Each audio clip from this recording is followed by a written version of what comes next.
En fait, chers téléspectateurs, un long chemin a été poursuivi par l'Égypte à partir de ces combats, que ce soit militaires ou juridiques, pour récupérer la terre égyptienne, la terre de Sinaï, de l'occupation.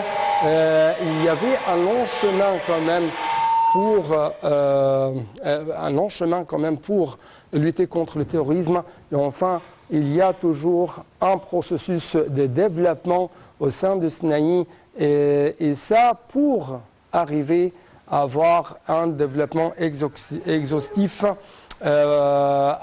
pour les habitants de cette terre très chère à l'Égypte, le Sinaï.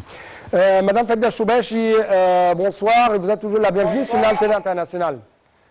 Bonsoir. Bonsoir à vous, à tous vos téléspectateurs. Merci beaucoup. Donc, Madame Farida Choubechi, comment vous avez vu les efforts de l'État égyptien visant à établir sur le terrain un développement exhaustif sur la terre égyptienne de Sinaï, et ça à l'occasion de l'anniversaire du 41e anniversaire de la libération de la terre de Sinaï de l'occupation.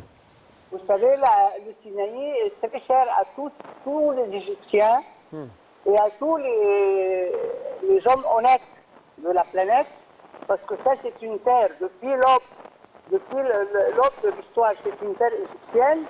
Elle a été spoliée, elle a été occupée et maltraitée après la libération.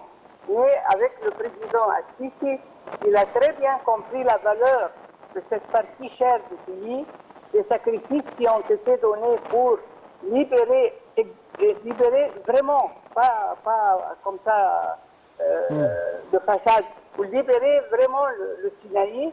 Et il a proposé, ou il a établi un avenir pour le Sinaï d'être vraiment une terre fertile et une terre où il y a beaucoup on exploite les métaux qui sont là-bas, et les minerais, et selon cela, ça va être vraiment dans la paix de la population du Sinaï, qui ont fait beaucoup de sacrifices, qui ont irrigué la terre du Sinaï avec leur sang. Ouais. Alors tous les sacrifices qu'ils ont faits doivent être maintenant, il faut leur rétablir leurs droits, leur dignité et leur appartenance à leur pays, et en plus aussi d'ouvrir l'avenir pour encourager les industries, les petites industries, les moyennes, les toutes petites industries. Ouais. Et ça c'est très bien parce qu'il y a beaucoup de possibilités dans le Sinaï.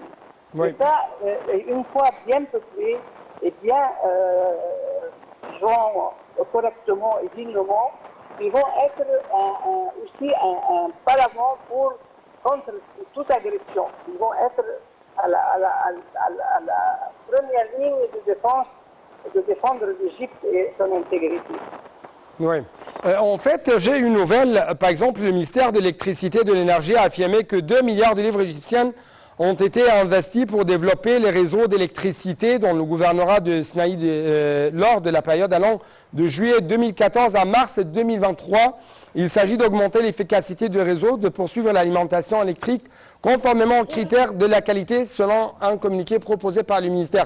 Donc, à propos de ça, comment vous avez vu les plans de développement établis par l'État égyptien en ce qui concerne l'infrastructure, comme l'électricité, comme l'eau, les drainages, comme en général l'infrastructure au sein de Sinaï. Et comment ça, ou comment à travers le développement nous pouvons vraiment arriver à lutter contre la pauvreté, par conséquent à lutter contre le crime organisé, la lutte contre, quand même, comment nous pouvons arriver à travers ça à réaliser la lutte contre le terrorisme et le trafic humain. Vous savez, une fois libérés et débarrassés des terroristes, il faut maintenant penser à la construction de la partie chère de l'Égypte. Oui. Tout le monde reconnaît les sacrifices qu'elle a donnés.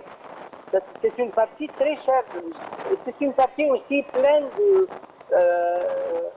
un futur vraiment